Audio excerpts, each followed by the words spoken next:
வணக்கம். நான் Guna Mathivanan, simply current அஃபேர்ஸ்னுடைய ஃபவுண்டர் டைரக்டர். நம்ம யூபிஎஸ்சி சிவில் சர்வீஸ் ப்ரிலிம்ஸ் எக்ஸாமை மையமாக வச்சு 2026 வர ப்ரிலிம்ஸ் எக்ஸாமை மையமாக வச்சு current affairs hit list video series பண்ணிக்கிட்டு இருக்கோம். கிட்டத்தட்ட 200 டாபிக் நம்ம இந்த சீரீஸில் முடிக்க போகிறோம். 3 டாபிக் நடத்தியிருக்கேன். இன்றைக்கி 4வது டாபிக் பற்றி பார்க்கலாம். டாபிக் பேர் எக்ஸோ பிளானட். ரொம்ப முக்கியம், ரொம்ப ஈஸி. எக்ஸோ பிளானட்னா என்னங்க? எப்படி நம்ம சூரியனை சுற்றி ஒரு 8 கிரகம் வந்துக்கிட்டு இருக்கோ, இந்த மாதிரி இந்த யூனிவர்ஸில் வேறு சூரியனை சுற்றி நிறைய கிரகங்கள் வந்துக்கிட்டு இருக்கு. நம்ம சூரியன் மட்டுமே ஒரே சூரியன் இல்லை, பல கோடி சூரியன்கள் இந்த உலகத்தில் இருக்குது. பல மில்லியன்ஸ், பல பில்லியன்ஸ் கூட சொல்கிறாங்க. நம்ம சூரியன்கிறது சூரியனுங்கிறது ஸ்டார் தான். ஓகே, சூரியனுங்கிறது நம்ம சூரியன் சொல்கிறோம், அது ஒரு ஸ்டார். பல கோடி ஸ்டார்ஸ் இருக்குது. சொல்லப்போனோம்னா நம்மளுடைய சன் இருக்கு இல்லையா, சன்னும் ஒரு ஸ்டார். அது ரொம்ப ரொம்ப ரொம்ப ரொம்ப ஒரு குட்டியான ஒரு ஸ்டார்.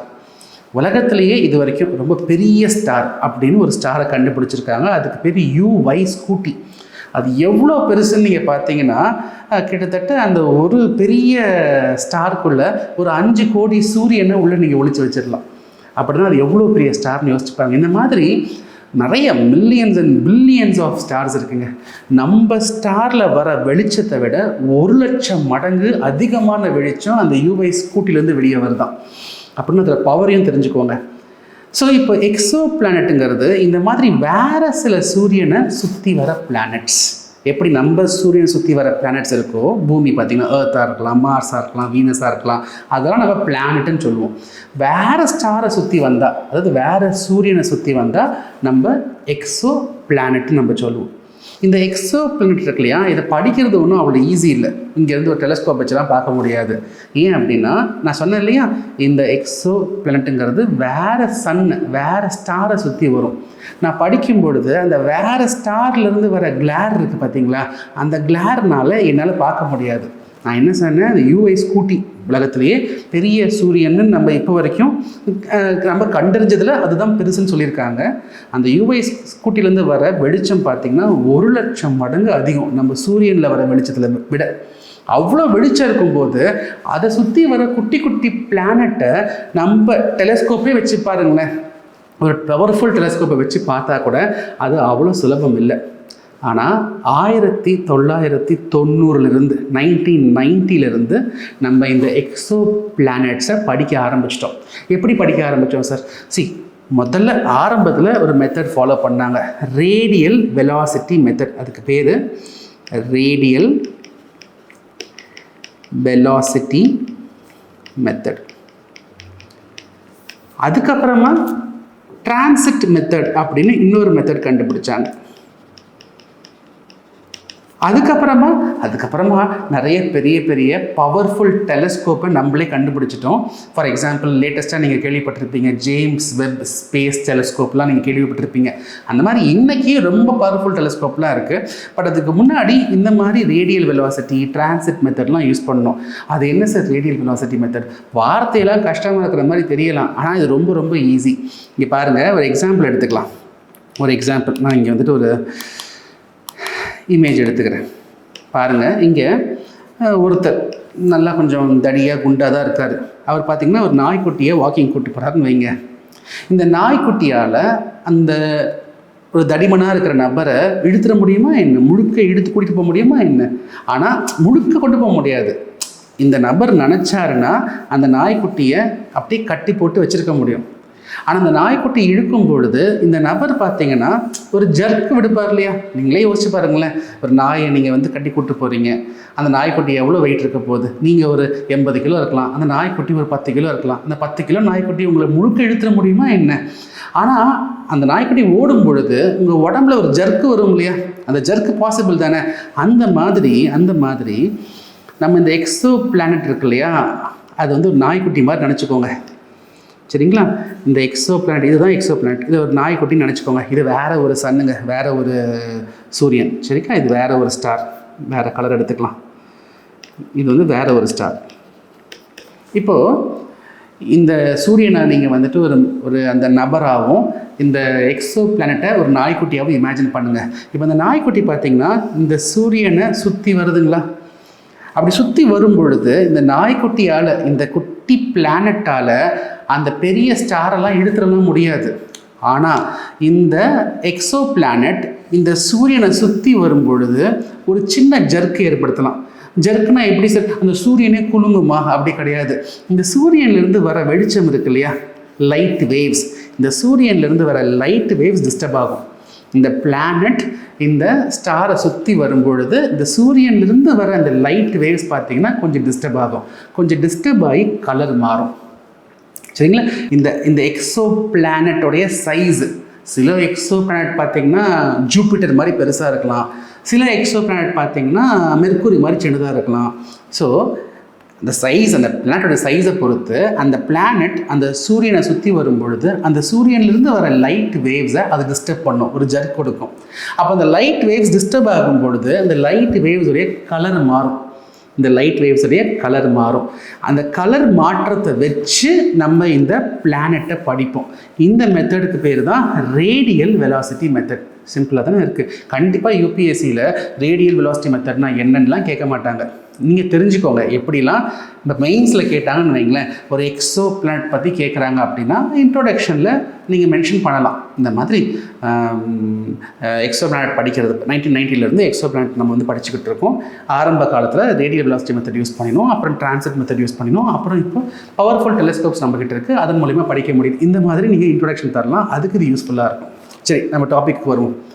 இப்போ டிரான்சிட் மெத்தடுங்கிறது என்ன மெத்தட்? ஸோ இந்த ரேடியல் வெலாசிட்டி மெத்தட் மூலியமாக தான் நம்ம 1990 நம்ம எக்ஸோ பிளானட்டை படிச்சுக்கிட்டு இருந்தோம்.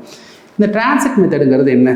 2009 நாசா பார்த்திங்கன்னா கெப்லர் மிஷன், கெப்லர் ஸ்பேஸ் கிராஃப்ட்னு அனுப்பிச்சாங்க. அப்போலேருந்து நம்ம இந்த டிரான்சிட் மெத்தடை யூஸ் பண்ணிக்கிட்டு இருக்கோம். இங்கே பாருங்கள், நம்ம ஒரு இதே மாதிரி சூரியனோட எடுத்துக்கலாம். ஒரு கொஞ்சம் சின்னதாக வரைஞ்சிக்கலாம். வேறு ஒரு சூரியனுங்க, வேறு ஒரு சூரியன். சரியா? இப்போ இந்த வேறு ஒரு சூரியன் நல்ல வெளிச்சம் கொடுக்குது, நல்ல வெளிச்சம் கொடுக்குது, நல்ல கிளார் கூட வருது. சரிங்களா? இப்போ நம்ம என்ன பண்ணலாம், ஒரு எக்ஸோ பிளானட், ஒரு கிரகத்தை நம்ம எடுத்துக்கிறோம். அந்த கிரகம் பார்த்திங்கன்னா இந்த சூரியனை சுற்றி வரப்போகுது. சுற்றி வரும்பொழுது இதான் அந்த கிரகம். இந்த கிரகம் சுற்றி வருது. சரிங்களா? இந்த கிரகம் அப்படி சுற்றி வரும்பொழுது என்ன ஆகும், அந்த பாத்தை மட்டும் இப்போ நான் தான் அந்த சூரியன் நினச்சிக்கோங்களேன். இப்போ இந்த கையில் இருக்கிற ரிமோட்டு தான் அந்த பிளானட்டுன்னு நினச்சிக்கோங்க. இப்போது என்னை சுற்றி வருது. சரிங்களா?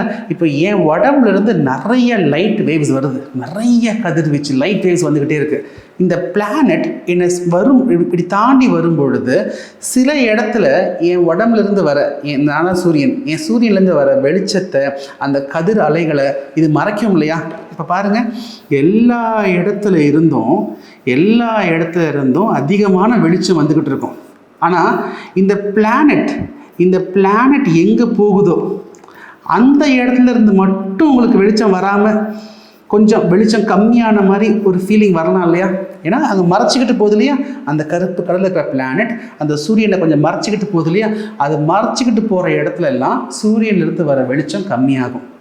ஸோ இந்த மெத்தட் இப்போ நம்ம என்ன பண்ண போகிறோம், ஒரு பிளானட் சூரியனை சுற்றி வரும் பொழுது அந்த பிளானட் அந்த சூரியனை சுற்றி வர பாதையில் அது வரும்போதெல்லாம் அந்தந்த இடத்துல மட்டும் சூரியன்லேருந்து வர வெளிச்சம் கம்மியாகும். எவ்வளோ வெளிச்சம் கம்மியாகுது, எந்த இடத்துல வெளிச்சம் கம்மியாகுது, அந்த வெளிச்சம் என்ன மாதிரி, ஏன்னா நீங்கள் போகும்போது லைட் வேவ் அஃபெக்ட் ஆனால் அப்பவும் கலர்லாம் மாறும். ஸோ எவ்வளோ மாறுது, எவ்வளோ வெளிச்சம் அஃபெக்ட் ஆகுது, எந்த ரூட்டில் போகுது, எவ்வளோ ஸ்பீடில் போகுது, இப்படிங்கிறதெல்லாம் சூரியன்லேருந்து வர வெளிச்சத்தை வச்சு மட்டுமே கண்டுபிடிக்க முடியும். இந்த மெத்தட் பேர் தான் டிரான்சிட் மெத்தட். இந்த மெத்தட் பேர் தான் டிரான்சிட் மெத்தட். ஸோ இந்த மெத்தடை யூஸ் பண்ணி தான் நம்ம இப்போ பார்த்தீங்கன்னா எக்ஸோ பிளானட்டை படிக்கிறது எல்லாமே இந்த டிரான்சிட் மெத்தட் மையமாக வச்சு தான். சரிங்களா? சரி, இப்போ நம்ம ஏன் வந்துட்டு இந்த டாபிக்லாம் படிச்சுக்கிட்டு இருக்கோம்? அதுக்கு முன்னாடி இங்கே பாருங்கள், இதுதான் அந்த கெப்லர் ஸ்பேஸ் கிராஃப்ட் 2009 நாசா அனுப்பிச்சது. இது பாருங்கள், இதுதான் இந்த இமேஜில் இதுதான் அந்த பிளானட். சரிங்களா? இந்த இடத்துல மட்டும் ஏன் கருப்பாக தெரியுதுன்னா ஒரு பிளானட் போய்கிட்டு இருக்கு, அதனால கருப்பாக தெரியுது. ஸோ இதை வச்சு இந்த பிரைட்னஸ் மாறுறதை வச்சு கண்டுபிடிச்சி படிக்கிறது தான் டிரான்சிட் மெத்தட். சரி, இப்போ நம்ம விஷயத்துக்கு வருவோம். K2-18b இது ஒரு எக்ஸோ பிளானட். இது பார்த்திங்கன்னா நம்ம 2015 இந்த பிளானட்டை கண்டுபிடிச்சிட்டோம். இந்த கெப்லர் மிஷினே கண்டுபிடிச்சிருச்சு. சரிங்களா? அதுக்கப்புறமா மற்ற telescope, Hubble telescope, James web space telescope, அவங்களும் ஆமாம் இந்த மாதிரி ஒரு பிளானட் இருக்குது, அது மட்டும் கிடையாது, இங்கே கார்பன் டை ஆக்சைடு கேஸ் இருக்குது, அது மட்டும் கிடையாது, இங்கே வாட்டர் வேப்பர்லாம் கூட இருக்குது. இப்படி வாட்டர் வேப்பர்லாம் இருக்குது, கார்பன்லாம் இருக்குன்ன உடனே நம்ம சயின்டிஸ்ட்க்கு ரொம்ப ஆர்வமாயிடுச்சு. அந்த K2-18b திருப்பி படிச்சுக்கிட்டு இருந்தாங்க. இப்படி படிச்சுட்டு இருக்கும்போது இப்போ ஏன் நியூஸில் வந்துச்சுன்னா ரொம்ப முக்கியமான ஒரு எவிடன்ஸ் கிடச்சிருக்குங்க. அதாவது இங்கேருந்து உட்காந்து படித்து பார்த்துட்டு இருக்காங்க இந்த K2-18b என்னெல்லாம் இருக்குது அப்படின்னு கிடைக்கிற எவிடன்ஸை வச்சு. இப்போ லேட்டஸ்ட் எவிடன்ஸ் என்ன சொல்லியிருக்குன்னா, அந்த K2-18b உங்களுக்கு டைமித்தைல் சல்ஃபைடு, அப்புறம் டைமித்தைல் டைசல்ஃபைடு இப்படின்னு 2 கேஸ் இருக்குதுன்னு கண்டுபிடிச்சிருக்காங்க. சரி, கார்பன் இருக்குன்னு சொன்னாங்க, வாட்டர் வேப்பர் இருக்குன்னு சொன்னாங்க, இப்போ DMS DMDS இருக்குங்கிறாங்க. கரெக்டு. DMS DMDSல என்ன சிக்னிஃபிகன்ஸ்னால், இந்த கேஸ் சும்மாலாம் இருக்காது. இந்த கேஸ் ஏதாவது உயிரினங்கள் இருந்தால் மட்டும்தான் இந்த கேஸ் இருக்கும். அந்த உயிரினங்களுடைய பை ப்ராடக்ட், இந்த உயிரினங்களுடைய பை ப்ராடக்ட் தான் இந்த கேஸ். பாக்டீரியா இல்லாட்டி ரொம்ப நுண்ணுயிர், சில வகையான வேர்ம்ஸு இதெல்லாம் இருந்தால் மட்டும்தான், அதெல்லாம் இந்த பாக்டீரியா அந்த மாதிரி வேர்ம்ஸ் மட்டும்தான் இந்த மாதிரி கேஸஸை வெளியே ரிலீஸ் பண்ணுமா. அப்போது DMS DMDS ஒரு கிரகத்தில் இருக்குது அப்படின்னா அங்கே ஏதோ ஒரு நுண்ணுயிர் இருக்குன்னு நம்ம தெரிஞ்சுக்க முடியுதுல. அப்போ நுண்ணுயிர் இருக்குன்னா அங்கே லைஃப் பாசிபிள்னு தெரிஞ்சுக்க முடியுதுல. அப்போ லைஃப் பாசிபிள்னா யாருக்கு தெரியும், அங்கே ஏலியன்ஸ் கூட இருக்கலாம் இல்லையா. ஸோ அதனால் நம்ம சயின்டிஸ்ட் ரொம்ப ஆர்வமாக அதை படிச்சுக்கிட்டு இருக்காங்க. சரி, இப்போ நம்ம கன்ஃபார்ம் பண்ணிடலாமா கண்டிப்பாக ஏலியன்ஸ் இருக்காங்க அப்படின்ட்டுன்னு? நம்ம கன்ஃபார்ம் பண்ணிடலாமா நம்ம அங்கே போய் வாழலாம், பூமியில் பிரச்சனைனா அந்த K2-18b போய் வாழலாமா? அப்படி கிடையாது. DMDS DMS கேஸ் இருக்குங்கிறது நமக்கு எவிடன்ஸ் கிடச்சிருக்கு. ஆனால் இந்த எவிடன்ஸ் மட்டுமே போதுமானது கிடையாது. ஆனால் இந்த எவிடன்ஸ் ஒரு மோட்டிவேஷன், அதை பற்றி நிறைய படிக்கிறதுக்கான ஒரு மோட்டிவேஷன். சரி, இந்த DMS DMDS இந்த கேஸ் இருக்குது அப்படின்னா அங்கே லைஃப் ஃபார்ம் இருக்குது அப்படிங்கிறது புரிஞ்சுக்க முடியுது. ஆனால் நிறைய ரிசர்ச் பண்ணணும், இது மட்டும் பத்தாது. பட் இப்போதைக்கு கிடைச்ச எவிடன்ஸ் படி அங்கே உயிர் இருக்கிறதுக்கான பாசிபிலிட்டி இருக்குது. அப்படின்னா அங்கே லைஃப் இஸ் பாசிபிள் அப்படின்னா நம்ம பூமியில் வாழ்கிற மாதிரியே அந்த K2-18b வாழலாமா? அங்கேயும் ஏலியன்ஸ்லாம் வாழ்ந்துகிட்டு இருக்காங்களா? நமக்கு தெரியாது. சரி, நம்ம பூமியில் ஏதோ கிளைமேட் சேஞ்செலாம் சொல்கிறாங்க, குளோபல் வார்மிங்லாம் சொல்கிறாங்க. அப்போ அந்த பூமியை விட்டு நம்ம K2-18b போயிடலாமா? அது போகிறது அவ்வளோ ஈஸி இல்லை. ஏன்னா K2-18b பக்கத்து ஊர்லலாம் இல்லை. K2-18b பூமியில் இருந்து கிட்டத்தட்ட 124 லைட் இயர்ஸ்க்கு அந்த பக்கமாக இருக்குது. 124 லைட் இயர்ஸ். சார் என்ன சார் இது லைட் இயர்? இங்கே பாருங்கள், நம்ம லைட்டோட ஸ்பீடு எடுத்துக்கோங்க. லைட்டோட ஸ்பீடு ஒரு செகண்டுக்கு லைட் 3 லட்சம் கிலோமீட்டர் போகும். ஒரு செகண்டில் 3 லட்சம் கிலோமீட்டர் போகும். 3 lakh கிலோமீட்டர் பர் செகண்ட். இதுதான் லைட்டோட ஸ்பீடு. அப்போ 2 செகண்டில் 6 lakh கிலோமீட்டர்ஸ், 3 செகண்டில் 9 lakh கிலோமீட்டர்ஸ். அப்போ ஒரு வருஷம் ஃபுல்லாக அந்த லைட் எவ்வளோ தூரம் போயிருக்கும்? Distance travelled by light in 1 year. ஒரு வருஷத்தில் இந்த லைட் எவ்வளோ தூரம் ட்ராவல் ஆகிருக்கும், அந்த டிஸ்டன்ஸ் தான் லைட் இயர்னு சொல்லுவோம். இந்த K2-18b பூமியிலிருந்து கிட்டத்தட்ட 124 லைட் இயர்ஸ்க்கு அந்த பக்கம் இருக்குது. அப்போது அங்கே உயிரே இருந்தாலுமே, அங்கே உயிரினமே இருந்தாலுமே, இன்றைக்கி இருக்கிற டெக்னாலஜியை வச்சு அங்கே லைஃப் அங்கே வாழ்கிறது சாத்தியம்னு வச்சுக்கிட்டாலுமே இன்றைக்கி இருக்கிற டெக்னாலஜியை வச்சுக்கிட்டு நம்ம K2-18bக்கெலாம் போக முடியாது. ஆனால் அதுக்காக ஏன் படிக்கணும் அப்படின்னு கேட்காதீங்க. இதெல்லாம் எவிடன்சஸ். இந்த மாதிரி எவிடன்சஸை படிக்கும் பொழுது தான் லைஃப் ஃபார்ம் பூமியில் எப்படி ஃபார்ம் ஆச்சு, யூனிவர்ஸுடைய மிஸ்ட்ரி என்ன, லைஃப்னா என்ன, 1000 கேள்வி இருக்கு இல்லையா, அந்த கேள்விக்கான பதிலெலாம் நம்ம கண்டுபிடிக்க முடியும். ஸோ இந்த மாதிரியான ஒரு க்யூரியஸ் ரீசன்ஸ்க்காக தான் இந்த டாபிக் UPSCக்கு ரொம்ப இம்பார்ட்டண்ட்டாக சொல்கிறேன். ஸோ நம்ம டிஸ்கஸ் பண்ண எல்லாமே நான் கொடுத்துருக்கேன். நான் இங்கே என்ன சொல்லியிருக்கேன், இதை பற்றி நம்ம பார்த்துட்டோம்.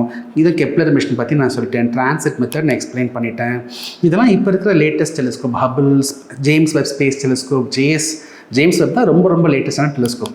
சரிங்களா? ஸோ K2-18b அது பாருங்கள், பூமியை கம்பேர் பண்ணும் பொழுது பல மடங்கு பெருசு. பூமியை கம்பேர் பண்ணும்போது பல மடங்கு பெருசு. கிட்டத்தட்ட 124 லைட் இயர்ஸாகவே பூமியிலிருந்து 124 லைட் இயர்ஸ் தாண்டி போனால் தான் நீங்கள் இதை பார்க்கவே முடியும்.